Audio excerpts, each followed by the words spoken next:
नमस्कार, मेरा नाम मोहम्मद मोइनुद्दीन अंसारी है और आप देख रहे हैं CStatus.com। और आज के इस वीडियो में हम लोग बात करने वाले हैं लोकसभा इलेक्शन 2024 की। लोकसभा इलेक्शन 2024 की बात करें तो ये दुनिया का सबसे बड़ा इलेक्शन और ये दुनिया का सबसे बड़ा महिला लगने वाला है हिंदुस्तान में। इसी को लेकर हम लोग बात करेंगे और हमारे साथ बात करने के लिए हमारे एक मेहमान हैं। उनसे पूछेंगे आखिर लोकसभा इलेक्शन 2024 में उनको क्या लगता है, उनके लिए सबसे बड़ा मुद्दा क्या है। सर, आपका बहुत स्वागत हमारे चैनल CStatus.com में। सर, आपको क्या लगता है 2024 में प्रधानमंत्री के तौर पर कौन जीत कर आ सकता है? जी, मेरा नाम अमजद है, एक्स आर्मी हूँ। और जिस हिसाब से स्कैंडल्स सामने निकल के आ रहे हैं, लोगों को तो ऐसे सबको सब पता है, लेकिन अब जिस तरीके से सामने आ रहे हैं और गवर्नमेंट तो पूरा कोशिश कर रहा है, ED भी लगा रहा है, CBI हर जगह लगा रहा है, लेकिन अब लोगों को पता तो पहले ही था, अब पानी ऊपर सिर से ऊपर निकल चुका है। तो मुझे लगता है जिस हिसाब से अभी महाराष्ट्र वगैरह में भी गवर्नमेंट को किस तरह से फेंका जा रहा है, अभी त्रिपुरा में बहुत जगह पकड़ा गया, बट मुझे लग रहा है ये सब अब ज़्यादा नहीं चलने वाला। लोग जागृत हो रहे हैं, जो लोग बुद्धिजीवी है, क्योंकि गोदी मीडिया जितना भी दिखा ले, कुछ अच्छे लोग भी हैं, तो मुझे लग रहा है 24 में BJP आउट हो जाएगा।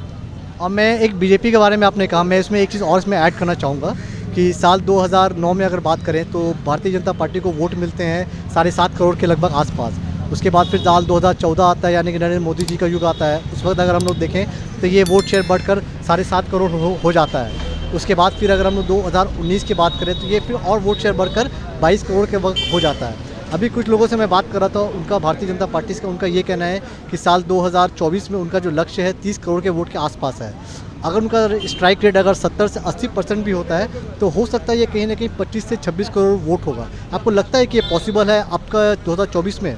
देखिए, अभी तो सिर्फ सुप्रीम कोर्ट पे ही भरोसा है, क्योंकि वही EVM को रोक सकता है। और EVM की वजह से जिस हिसाब से ये आपका हर वोटिंग का इजराइल से जो अभी न्यूज़ में आया है, जिस तरह से पकड़ा गया है, वहाँ से किस तरह कंट्रोल हो रहा है, तो अगर उस पर कंट्रोल किया जाए तो BJP कहीं दूर दूर तक नामो निशान नहीं रहेगा।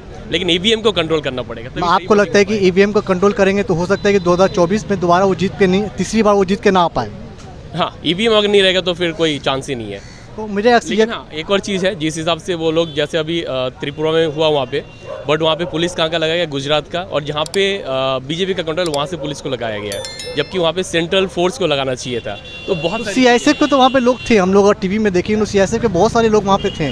नहीं, वो भी थे, बट उनको भी लगाया गया, जो जहाँ पे उनका कंट्रोल है BJP का, वहाँ के पुलिस को भी लगाया गया। पुलिस को तो ऐसा लगाओ कि जो वहाँ पे कंट्रोल, क्योंकि वो आप देखिए पूरा नक्सलाइट पूरा एरिया, माओइस्ट का एरिया है, तो वहाँ पे इस चीज़ों को जो बेहतर तरीके से जो इस चीज़ को हैंडल कर सकते हैं, तो हो सकता है उसके वजह से लगाया गया हो।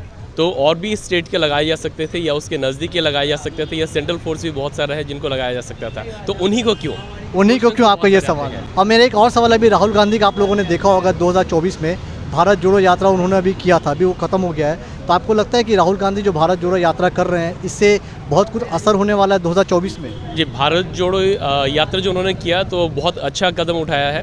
तो लोगों के जो लोगों को लग रहा था कि जो BJP अभी तोड़ने का काम कर रहे हैं, तो उन्होंने जोड़ने का काम किया, तो कुछ तो फ़र्क पड़ा है। तो मतलब अगर मैं अब कांग्रेस के बारे में बता दूं तो साल 2009 से लेकर साल 2009 में, साल 2014 में, फिर साल 2019 में तो लगभग 10 से 12 करोड़ वोट उनको हर बार मिलता ही है, क्योंकि इस बार उनके और एडिशन हो गया भारत जोड़ो यात्रा। तो आपको लगता है इसमें आपका कितना, मतलब भारतीय जनता पार्टी का देखेंगे तो उसका 25 करोड़ वोट के लगभग है और इनका 12 करोड़ का वोट के लगभग है। आपको लगता है ये 8-5 13 करोड़ को ये पार कर पाएंगे भारत जोड़ो यात्रा की वजह से?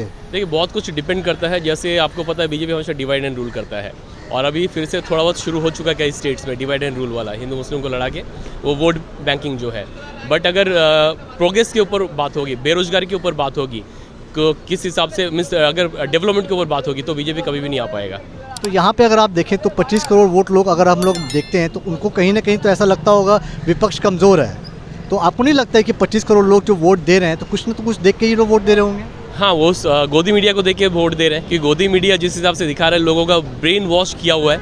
क्योंकि जो अभी इजराइल से उन्होंने बताया कि मैनिपुलेट करके लोगों को, जितना है नहीं उतना मैनिपुलेट करके लोगों को दिखाया जा रहा है, जिसकी वजह से लोगों का ब्रेन वॉश हो रहा है। हाँ, तो ब्रेन वॉश अगर आप देखें, ठीक है, अगर ब्रेन वॉश की बात अगर हम लोग मान भी लेते हैं तो अक्सर आप देखिएगा उसी कांग्रेस की पार्टी और भी कई सारी जो पार्टी है, शाम को देखिएगा तो वो लोग उसी चैनल को जाते हैं, तो कहीं ना कहीं वो एक तरीके से इनडायरेक्टली उस चैनल को वो रेवेन्यू भी तो देते हैं। तो अगर ऐसा गोदी मीडिया अगर होता तो इन सभी को तो बॉयकॉट करना चाहिए, लेकिन लोग नहीं कर पा रहे हैं, क्योंकि मैं पार्टी के बारे में बोल रहा हूँ, पार्टी को तो बॉयकॉट करना चाहिए था। राइट, करना चाहिए। उन्होंने कई बार कोशिश भी किया और जाना भी नहीं चाहिए उनको, लेकिन वो लोग जाते हैं ताकि कुछ भी थोड़ा बहुत भी वो मीडिया में आ पाए।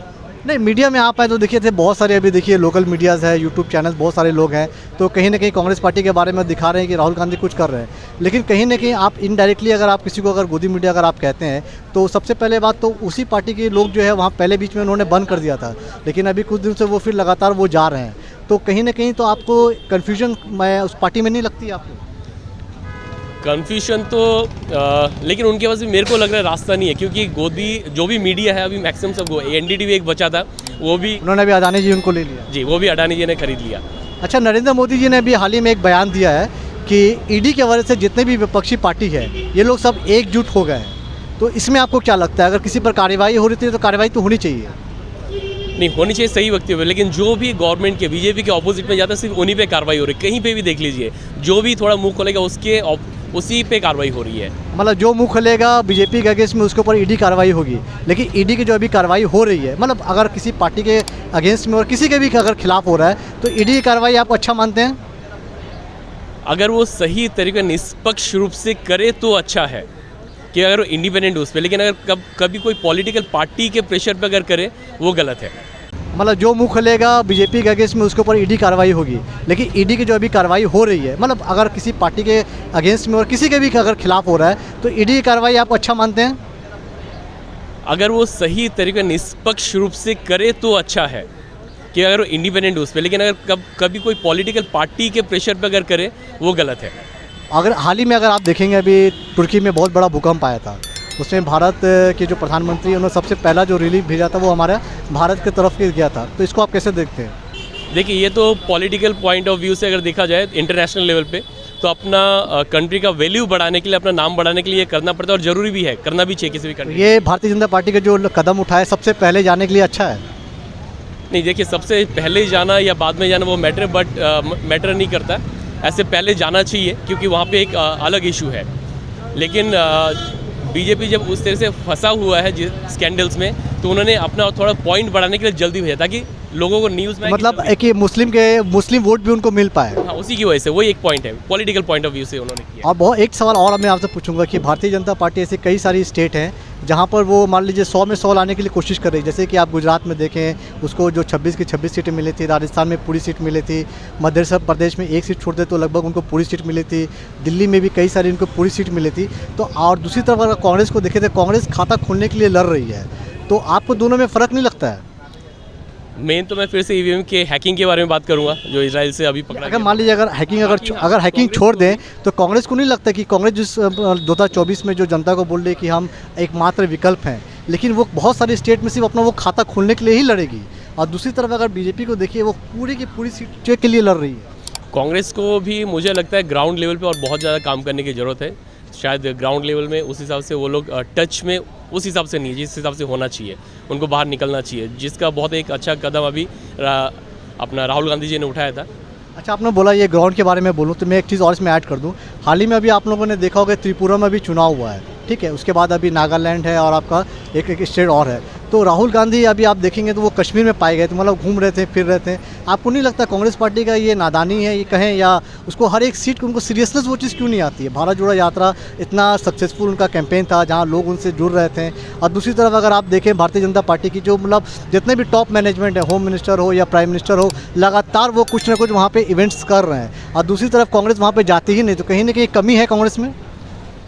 ग्राउंड लेवल वर्कर्स को और थोड़ा एक्टिव होना पड़ेगा, और जिस हिसाब से 2014 के बाद से फिनेंशियली बाकी पार्टीज़ को इतना ज़्यादा ख़त्म कर चुके हैं, और पूरा पैसा तो अभी पता है नोटबंदी का एक ही पार्टी के पास है बहुत सारी तरीके से, तो वहाँ पे भी कहीं ना कहीं लैकिंग है।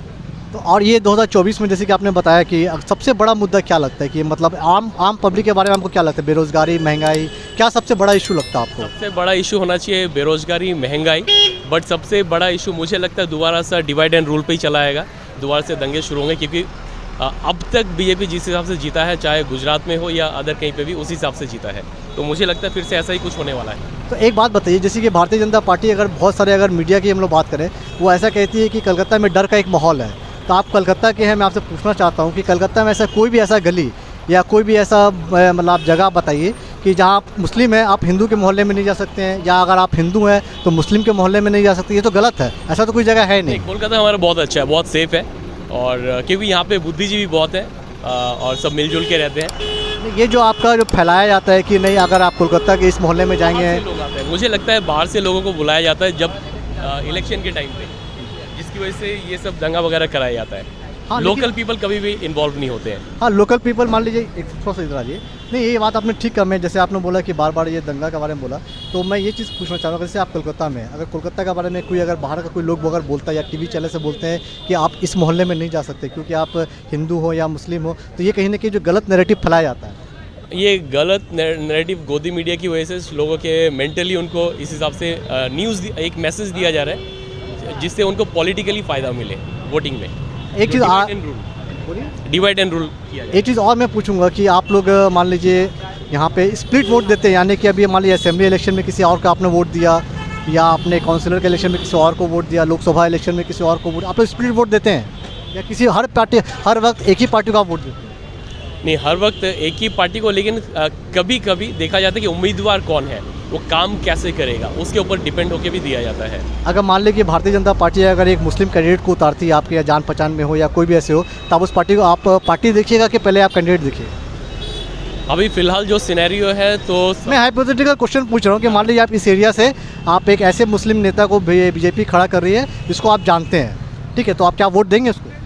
नहीं, अभी फ़िलहाल तो पार्टी पे आप वोट देंगे? क्योंकि अभी पता नहीं आने वाले टाइम में क्या होगा, बट हर कोई चाहता है कि इस बार बीजेपी ना आए, देश का प्रोग्रेस हो। और एक आखिरी सवाल, बहुत आपने टाइम, क्योंकि एक ही इंडस्ट्री में भी एक ही को बढ़ाना बाकी इंडस्ट्री से बर्बाद करना सब देख चुके हैं, और जो अभी न्यूज़ में चल रहा है। और एक बात और मैं पूछूंगा, लास्ट सवाल आपसे, कि आपको क्या लगता है 2024 में कांग्रेस पार्टी, वो विपक्ष का जो रोल उसका था कि मतलब जिस तरीके से उन्होंने 10 साल काम किया, आप कांग्रेस पार्टी से खुश हैं कि जिस तरीके से उन्होंने काम किया? नहीं, उनको जिस हिसाब से काम करना चाहिए था उस हिसाब से वो कर नहीं पाए, उनको और बहुत ज़्यादा करना चाहिए था, बट उन्होंने नहीं किया है। और ये आखिरी सवाल है जो मैं आपसे पूछूंगा कि आने वाले जो 1 साल बचा है, आपको लगता है कांग्रेस पार्टी उस तरीके से मेहनत करेगी, भारतीय जनता पार्टी की चुनौती दे पाएगी? वो अकेली नहीं कर पाएगी, बाकी पार्टियों को साथ आना पड़ेगा, तभी कुछ देश के लिए अच्छा हो सकता है। लेकिन अगर साथ अगर आना होगा तो फिर आपका नरेंद्र मोदी जी फिर वो बयान देंगे, देखो हमसे लड़ने के लिए सब पार्टी एक हो गई, तो कहीं ना कहीं वो आसान नहीं हो जाएगा बीजेपी के लिए?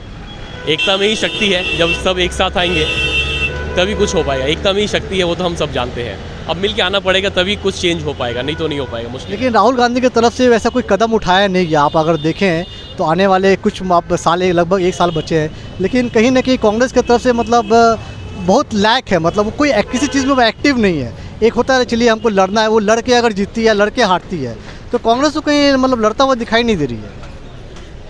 कांग्रेस के साथ जनता को भी आना पड़ेगा और कांग्रेस को उस लेवल पे काम करना पड़ेगा। उस हिसाब से कोशिश तो कर रहे हैं, बट कहीं पे लैकिंग है।